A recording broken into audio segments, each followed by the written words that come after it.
අයියලා මල්ලිලා ඉන්න පවුල් වල පොඩ්ඩක් බලපන්. දෙන්න ගෙදර ඉන්නේ කවදාකවත් දකින්න නැති උන් දෙන්නෙක් වගේ. හරිද?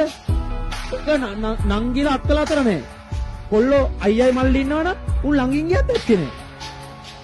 ඌව ගණන් ගන්න එකෙන් සරලව කිව්වොත් මල්ලිට අයියා කෙනෙක් නෑ අයියට මල්ලි කෙනෙක් නෑ වගේ සීන් එක තමයි උන් දෙන්න ඉන්නේ.